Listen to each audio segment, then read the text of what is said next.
Suppose all of us are blind here. All of us are blind. I am also blind. And I will sit here and talk about Bhagavad Gita. I will tell Krishna was a man with eyesight. Krishna has seen light. And Krishna has told, if you do these things, you will also see. You will also get eyesight and you will also see light. So this is what Bhagavad Gita is, I will tell you, in brief. Then most of the people, you know what they will do? They will start asking about light. They will start asking about the nature of light now. It is actually meaningless to you now. Your only question should be, how should I get eyesight? Should you bother about light now?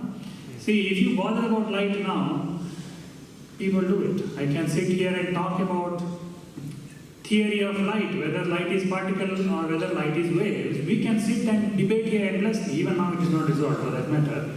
We can sit here and debate about it, whether light is particle or waves. We can debate.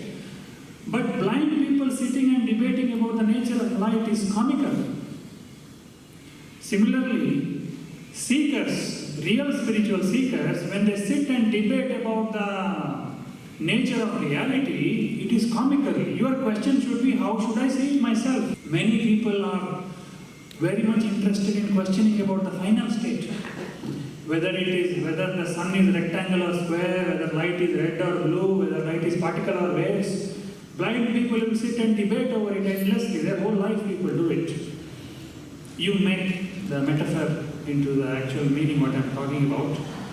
People sit and debate about spirituality, whether Advaita is true or dualism is true, or whether God and me are different, whether God and me are one. They debate about reality endlessly. This is not helpful. It's actually comedy. A seeker's only question should be, tell me how to get there. Tell me how should I get my eyesight. Tell me how should I see. That should be your only concern, not nature of light. See, people who saw themselves, they wrote something, and when they wrote it in different times, different people wrote differently. In fact, everybody said eventually, all of those people who wrote their own systems of philosophy, all of them unanimously told one thing, that it is vachamatitam, that it is beyond words, that it is beyond mind. If it is beyond words, then why should it matter to us to bring it down to set of words and say, this is the reality, a system of philosophy, this is reality? Because everybody unanimously said it is beyond words. So whether you give an Advaita philosophy or a Dvaita philosophy or a Vishishtadvaita philosophy, reality cannot be captured by it.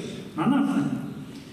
So whether which is right or what is wrong is actually irrelevant for seeker. For seeker, what should be relevant is, how should I see it? Well, see, whether sun is rectangle or square or a circle, you will see, no matter how it is. You don't have to have a theory about the size of the shape of the sun. Should you have a theory about the shape of the sun before you get eyesight? If you had a theory that sun is square, will you not see the sun when you get eyesight? You will see, irrespective of what theories you had, you will still see the sun, because theories don't matter. Theories will matter only up to the extent of giving you methodologies. Only up to that extent theories are meaningful. If somebody gives a Siddhanta, Buddha came and gave a Siddhanta. But along with that he gave methods. He did not give just philosophy. But today what people are doing is, they will take only the philosophy part. They will take away all the methodologies. They will not practice Buddhism actually. They will take Buddha's words and debate over Shunyavada. That is not what Buddha meant. He said, you do this, you follow these methods, you will see what I am saying yourself. You don't have to believe my words or disbelieve my words. So everybody, Shankaracharya also told the same thing. They all gave methods. Yoga gave methods. Bhagavad Gita gave methods. Shiva gave methods. Everybody gave methods. So in yoga, especially in Jnana Yoga, these things have to be taken care of. These things have to be paid attention to. Otherwise, the intellect will start going in circles. It will not get anywhere. It will start doing unnecessary things, thinking it is Jnana Yoga. Thank you.